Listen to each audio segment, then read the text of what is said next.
Yeah, I'm just waking up. Yeah, good nap there, bud. I just do what I can. And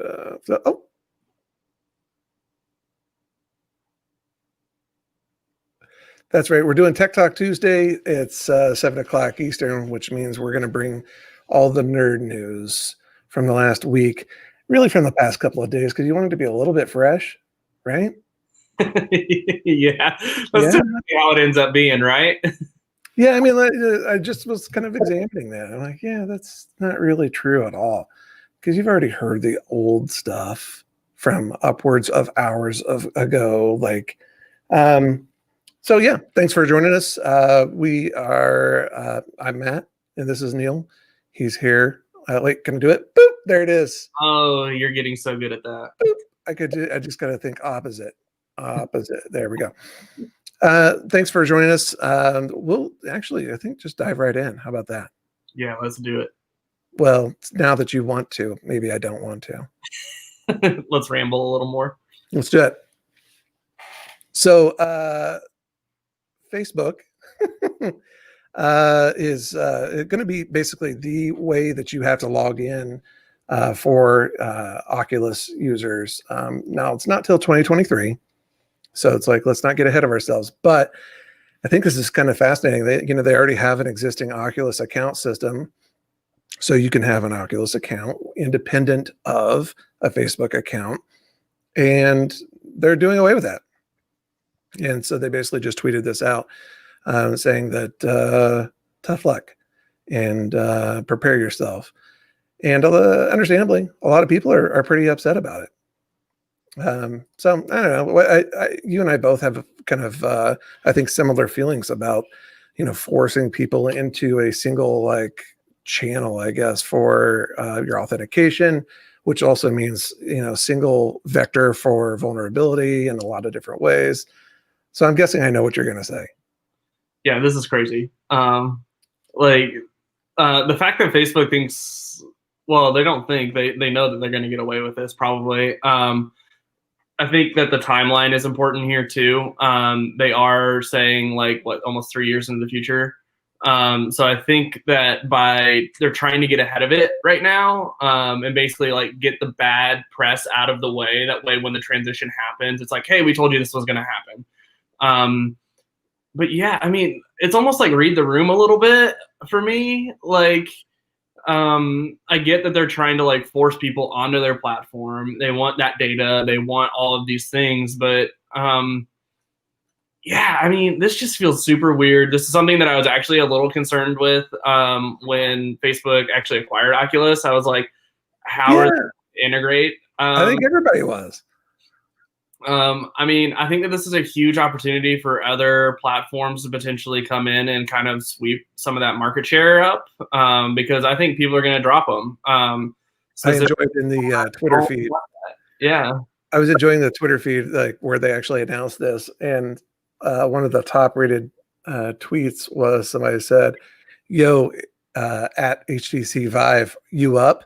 And immediately they were like, and here's a link, and here's Yeah. So yeah, I mean, way to hand over some of your market share, I think. But I get what they're doing, and I get why they're doing it. But man, I think it's tough when you have a less than exemplary track record in security. And I mean, honestly, we don't have the kind of time to sit here and name off all the things that they've kind of hosed.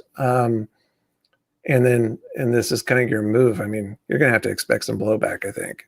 Yeah, it's made a couple of really interesting moves here by taking out their lower tier of devices, and now this I mean, those are all within the last couple months. I don't know if it's this. I know is not COVID related, but I wonder if the lower price range was, or if it's just looking to the future, which is probably what they would say. But yeah, it's just really interesting. It seems kind of to me, it's seeming like a series of not super great decisions, or at least decisions that seemingly maybe have been made in vacuums. But we'll see. Yeah, with any luck, my mom could create like a second, nope, cancel that, a third Facebook account accidentally every time she gets a new phone. And, she ever decides to use VR, which God bless us if we ever come to that. This should make for a very interesting time. So there's that. Well, something that's been very interesting for me, and I've been following over the last week, is this game called Fall Guys. It is probably the newest viral video game going on right now, where you have top streamers playing it probably 10 hours a day. But it's basically like a single player party game that you load into with like 60 other players, and one person comes up on top with a crown. And so, yeah, that's the gist of the game. Is you go through several rounds, and like it whittles it down to one winner. But this game, like I said, has been going viral. But they just did something really cool. It's actually today. They tweeted out that the thirst for brand to be in the game has been super real. And so what they're doing now is they're basically bidding or having a bidding war for brands to actually have a skin within the game. You would think that that's a little greedy, but what they're doing with all of that money is they're actually going to donate it to charity. And the charity that they're donating it to is called Special Effect, and it's a UK-based charity for gamers with physical disabilities. So it's super interesting, super cool. I've been loving what these guys are doing from a development studio. And yeah, it's just been absolutely crazy the amount of hype that this game's been getting, particularly because it's just like a really silly game. Like these guys and the physics are super weird. They make weird noises. It's seriously just a party game, but you have a bunch of like serious, like hardcore gamers like coming and playing, and it's just really interesting. I know at one point today the bidding was over $200,000. Yeah, $200,000. And that was by Ninja today. So I'm sure it's higher than that right now. But yeah, $200,000 was the highest bid that I have seen today. That's awesome, though. I mean, and that's a drop in the bucket for a strong global brand. Exactly. But yeah, what a great way to get involved. I had actually heard of this until you were talking about it earlier, and I'm kind of intrigued to check it out now. Yeah, so I think it's like $20 on Steam. So if you're a PC player, you can find it on Steam. As far as consoles go, you can only find it on PlayStation, but if you're a PlayStation Plus member right now, it's free. So pick it up before the end of the month, because I think at the end of the month they start charging $20 for it. That's good to know. Yeah, I downloaded it on my PlayStation. I've played it a few times. It's a blast. It's pretty fun. So yeah, that's not bad. I mean, $20 plus. Yeah, I love that their charitable angle on this. That's pretty cool. Mm-hmm. So. And most of their skins you get from playing. You don't actually have to buy them, which is great. And the skins don't matter. So it's entirely free to play, basically, after you purchase the game. So, yeah, the pay to win kind of thing. Yeah, no pay to win. It's pretty nice. Very cool. In other things that are super nice for me, I'm excited to hear about these. Maybe not the goat honking, but I think maybe that's still kind of cool.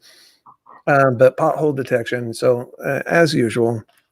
Our good buddy Elon is out making his latest rounds of predictions, and what could we do? What's interesting is a lot of this stuff though is actually old, right? So these are all things that he kind of talked about, and then they disappeared, and then people have popped back up recently and said, "Hey, like whatever happened with that?" And some of his tweets, he's saying like, "Yeah, for sure, like this stuff is coming." So I think that's pretty cool. The goat halt thing, I fully expect that. I mean, the car has fart noises. Of course, it's going to have, goat honks. But I like the idea of just being able to change the sound of your horn and things like that. I mean, it's kind of seems like a no-brainer in a way, right? But the pothole detection is kind of interesting too. I was just thinking through the problem solving that has to kind of go along with that. And I know you're smiling, Neil, because I am definitely somebody who could use some pothole detection. I've blown through, I don't know 3 different tire rims just in the past couple of years. Thankfully, none of them were on my Tesla, but it's only a matter of time now. Yeah, it was not with your Tesla, which I think is important to say. So, But yeah, that is exactly why I'm laughing, and that you will be using that all the time, and I think it's hilarious. Yeah, so I think this is neat. I'm definitely interested in that. One of the other things that was kind of came to mind was people have been asking for two-factor authentication, which right kind of makes sense. Apparently, that's on its way also, and is currently kind of in the late stages of validation. But I don't know. It's interesting to kind of continue to see this evolution. But more, I was just celebrating that potholes, and I think that's a really pretty big deal for me. Yeah, I also saw another article saying that Elon's like the fourth richest person in the world now. Yeah, that's right. And just since we're on Elon news, I just saw that SpaceX just got a ridiculous round of funding. I think it was $1.9 billion, Yeah. which is just insane that they're still getting investment, because it's like they're money. I would hope that they're making money or they're close to it, but it's just like, you guys are still getting money. Like, people are still willing to throw however much money at you for, like, I mean, it has to be like no shares, right? Like, Right. Yeah, I don't know. It's the whole thing, that whole ecosystem surrounding Mr. Musk is very interesting, and mm-hmm. The whole Boring Company piece, and that they continue to work on the tunneling, and it sounded like they just hit some big milestone with it. So yeah, he's having a good year. Just a little bit. He can't name a kid to save his life, but he's having a good year. How do you say that, Matt? I don't. That's the thing. I don't say that. I won't even attempt it. Yeah, that's a good call. Well, lastly, we have another video game related thing, but it actually has a little interesting twist here in that this is for mobile. So Apple and Google now have removed Fortnite from their respective app stores. So they are doing this because Epic, the creators of Fortnite, they introduced a way to actually purchase in-game currency, which they call V-Bucks. They introduced a way to do that without, or basically circumventing taking Apple and Google taking their cut, which is a pretty hefty cut. Like, I think Apple's like 20%, and then like Google is 30%. So like, let's be clear, we're talking lots of money when it's large volumes like Fortnite's doing. But what's really interesting here is that Epic is like really fighting back hard on this. So yeah, I'm not really sure that Epic really has any like leg to stand on here, because like, you're on Apple's and Google's platforms. So if you want to be on them, you need to respect their terms of service, which you sign up for as a developer on their platforms. You and I both know this because we have to do it when we make our mobile apps. So yeah, I mean, I don't really see how Epic can win this outside of just like getting everybody so riled up about like Fortnite not being on mobile anymore, that like the Google and Apple just like have to cave. But I just don't see that happening. I don't think it's worth it, because you let one bully basically take you down, and then you can never stand up again. Mm-hmm. And I don't mean to equate Epic to a bully. I get where they're coming from. It is a lot of money that's on the line, but I don't know. There's a lot of other platforms too. I guess if it's that big of a deal, I mean, they came to the Switch. They're on basically every major gaming platform now, and so fight it with your dollar, so to speak, or the absence thereof. To your point, maybe you try to drive them crazy with the user base, but I just don't think it's going to happen. But I think what's interesting is the follow on to this is that Apple has now, in just like I think the past like day, actually started pulling developer credentials for Epic. Yeah. So not just pulling the games, the game itself, but and again, I get it. Like, if you or I did that, absolutely they would do this. Like, they would say, you know what, you guys clearly can't play by the rules. Like, we're going to shut down your account, or we're going to suspend you for a little bit or something. And so it looks like Epic's looking for they're seeking an injunction against that, of course. But man, this whole thing seems to have been teed up to just poke the bears, and it's worked. Yeah, and so Epic has actually filed a lawsuit in the state of California for this. So its claim is that, and this is actually against Google. It is claiming that Google maintains an unlawful monopolization of Android app distribution and processing payments within said apps, accusing Google of engaging in anti-competitive and unfair conduct and denying consumers the freedom to enjoy their mobile devices. So really what they want is they want an open, competitive Android ecosystem for all users and industry participants. But here's what's interesting. Here's where Google's got a leg up on Apple, right? You can install apps directly. Like you can install Fortnite still from the Fortnite website for Android. Like you can go there and do it. There's nothing blocking you from doing that. So crying about there not being some other ecosystem or whatever sounds like a private issue. And I would direct Epic, say, okay, go create one.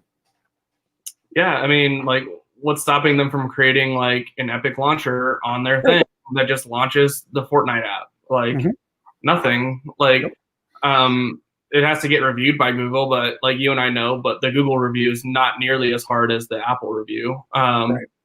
Usually. But yeah, so I mean, this is really interesting to me. I'm gonna be having my eye on this because it does have the potential to kind of change the landscape depending on what the courts think. Because this will get settled in court. I don't see any way that there's a settlement that's going to happen here. And this will probably be a years long process, but it could definitely change the way that we interact with like the app stores on our phones. I think, and it goes way, let's not forget, it goes way beyond games, right? Like you think about Microsoft, like their Office, which is now, God, well, they keep rebranding their online offering, whatever their 365 is now. It used to be, I think it's just Microsoft Online now. It is, yeah. So, I mean, but you take any kind of service like that where they're charging a subscription. Yeah, I mean, so this really affects the entire ecosystem, not just something that, gamers are worried about. Yeah. So that's why we found this one interesting. So yeah, but that's all we have today. Thank you for joining us on this edition of Tech Talk Tuesday. If you like what you've seen and heard, or even if you don't, go ahead and give us a subscription. We are live every Tuesday at 7 p.m. Eastern. Yeah, that's when we went live today, guys. We were on time for once. Oh wait, no, we always are. But yeah, we are also on Facebook, Twitter, Instagram. Go ahead and give us a follow there. Again, one of these days we will have all of our tags somewhere. That way you don't have to search us. You can just go type it in. Have I been hounding Matt about this for weeks? Yes. Has he done anything about it? No. So blame him. Like always, if you wanted to read up on anything that we talked about today, you can find those in the description below. And with that, we will see you next Tuesday. I'm going to go back to sleep now, I think. Yeah, you're just going to go right back to sleep. Take that nappy nap. Take a little nappy nap.